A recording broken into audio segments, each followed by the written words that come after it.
Then I said, I would like to become an ascetic. I don't want to marry. He says, stop arguing like this. He says, God was not a fool to create two sexes if one was enough. There is a rule for every creation in the universe.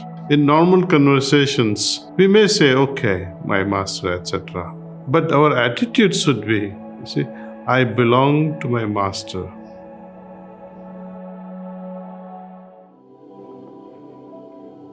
One of my friends, he said, Kamlesh, you are very restless when you meditate. I said, what to do? I'm trying to focus my mind and I don't know what I'm doing. I'm just sitting there thinking that it will help me understand Samadhi one day. He said, no, you're wasting your time. Come, I'll take you to one lady. She will put you in trance right away. So I said, let's go. So from the hostel we go, take a rickshaw and we go to this lady. Very humble lady in her late 40s then, see. She was the trainer of this system, preceptor of this system, who could transmit like Babuji Maharaj, see. So we had some discussion. She was asking me, why you want to meditate? I said, I want to become like Swami Vivekananda. I will take off one day and travel all over India. She said, no, it's a big mistake. Do you believe that God is everywhere? I said, yes. Then why must you run away from home? Don't you think God is also there or not? Okay, then I said, I would like to become an ascetic. I don't want to marry. He said, stop arguing like this. She was very, very simple and very straightforward. See? He says, God was not a fool to create two sexes if one was enough. There is a rule for every creation in the universe. And if you don't, you are absolutely going against nature. Ascetic life is going against nature. Put it on your heart. Because they always meditate on what I should not do. But anyway, so that was my first session. And she said, the way we all meditate, please focus on the heart, on the presence of the divine light. And I'll transmit to you with the help of Guruji. You will be able to experience it. That's all. She gave me the sitting, and in the first sitting itself, I was completely gone. See, it was difficult to come back. So she tapped on my left knee and says, "Bas kijiye, bas kijiye." Oh, khud, she started crying herself. Because I find your state is so good. Please, tomorrow I'll send you to another preceptor with better than me. And he will give you the second initiation sitting. I say, okay, good. And that's how my journey started. Well, it's always a joy to talk about Babuji Maharaj. And I hope you don't get fed up of listening. That's the only fear I have. I had the fortune of starting this practice sometime in August, 12th August 1976. And I had to wait very long time. The summer of 1977, during my college holidays, took up a train and went to Shahjahanpur with my friend. There were two of us, and perhaps that was my first out of Gujarat visit.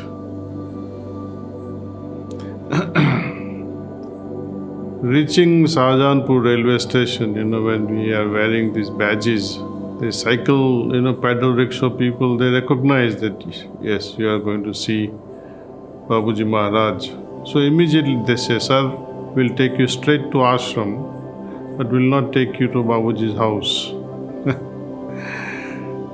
I say, I'm not asking you kind of a thing, but nearing his house, he said, यहाँ पे बाबूजी महाराज रहते हैं, but हम आश्रम जाएंगे क्योंकि रात को उनके घर जाना मना है। ठीक है, नहीं जाएंगे।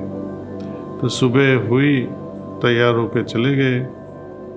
9 बजे थे सुबह के, और बाबूजी महाराज ना धो के तैयार बैठे थे, perfect white dress, white banyan and white dhoti. He was sitting in his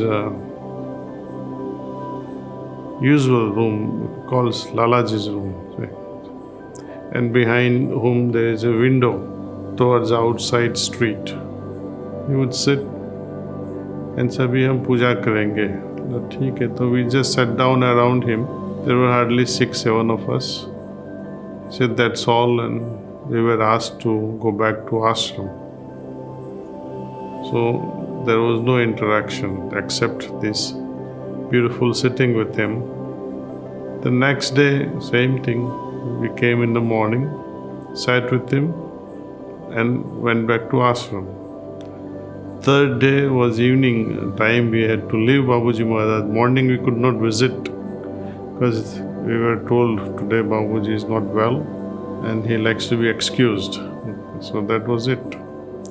In the evening before leaving back for Gujarat, we wanted to offer prasad. So on the way to the train station, we stopped by. It was around 8:45 or 9 o'clock. Around this time, he was surrounded by few elders, about 2 or 3 elders, not many. And one of them was Gunde Raoji, and so many of you are familiar with this person, Gunde Rao. So when he noticed that we two were present, we remained at a distance, almost 15-20 feet away from these elders, not to disturb them. We just sat on a charpoy and just relaxed. So one elderly person came. He said, "Kya chahte ho?" मैंने बोला, "ये प्रसाद करना है." So I gave him the prasad, and Babuji orders Gunde Rao, offer it to Lalaji Maharaj and bring it back. So that's how the prasad was offered. We received it via another person, and then he conveys the message via same elderly person that tell that young boy to take butter. The tablets he is taking, medicine he is taking with butter. We had no conversation at all about my medicines or things like that. And you don't expect a young person on medicines, you see. But it was amazing to see Babuji telling this elderly person. His name was Prabhudas from South Gujarat. Very elderly, I would say. He was already then 75 plus. Almost the same age as Babuji. Perhaps 2-3 years younger.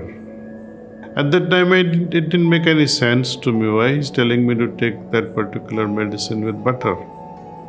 I was taking 2-3 stuffs at that time, some Ayurvedic herbs and a griseofulvin.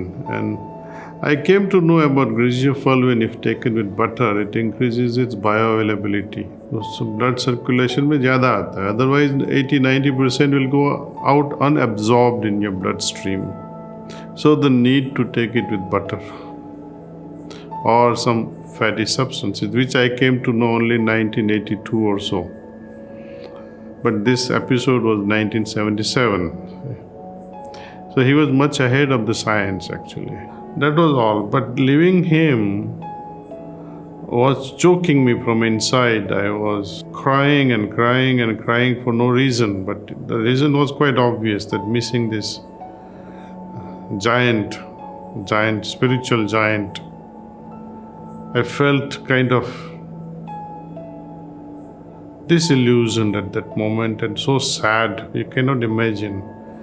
Moment we say bye to him and started reaching out to the railway station, the tears started and didn't stop till Delhi. Overnight, all night through I was crying in that, coach, railway coach. Then somehow it subsided because of these activities. Now we have to change the train and then coming back to Ahmedabad. So that had a very deep impact on me on a spiritual level, say. The imprints of those moments is very deep, very deep. Something that he did, I don't know how many lives we needed to digest such a spiritual wealth. So you could see the beauty, sensitivity of Babuji Maharaj. The quiet work that he performed on us was amazing. I mean, just cannot explain. And I had no complaint whatsoever that he did not talk directly. No, it was not necessary that a person of that caliber should directly talk to you. So it's best to keep quiet and absorb what he is trying to give us. I do know that Babuji wished that whenever they came to Shahjahanpur, to the ashram, they should acknowledge their presence and leave with acknowledgement. That does not mean that you have to meet Babuji Maharaj physically, no. He seated somewhere to namaskaram, that's all from a distance. And even this is not necessary. I shared with you another example that was perhaps in my third or fourth visit to Babuji Maharaj. Prima had given me and another lady called Viruben Patel from Ahmedabad. She used to send few things now and then to whoever went to Babuji Maharaj. So she had sent some ghee and some achar, pickles. Not that Babuji was fond of pickles, but it is for the guests who came to his house, and how much Babuji can supply. So a lot of abhyasis gave things like the pickles and things like that, ghee. So I was carrying these 2 pots in my hand, with the handle, aluminum handle on my, and Babuji was standing sitting in a chair there. I couldn't do namaste because these 2 pots were in my hands, you see. But with my heart, I bowed down, and it was, he noticed I was entering the main gate and he was sitting in his usual chair in the veranda. He almost got up halfway through and did like this. And I did not even move my hands. But my heart was melting with so much of supplication and love that I bowed with my heart. And that was enough. He acknowledged it. Halfway through he got up like this. Then I had to put my pots down and then stand and do namaskaram from a distance. But he was the one who acknowledged the invisible reverence that we shower on him, see. And that is worth imbibing, worth seeing. There are things in our lives where you spend hardly 2 minutes or 3 minutes with such personalities, but it has a lifelong impact on you. While there are other contradictory things also, where you spend years and years with some friends and so-called friends and relatives, but they have no impact on your life. But personalities of that height, those heights, they make permanent impact on your heart in such a way that you can never forget them. Your head bows down with a lot of reverence and love. Then you start automatically belonging to such a person, see.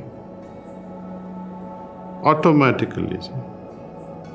You don't have to try hard and say, oh, he's my master. That is too much of an ego. I am his. That's a better attitude.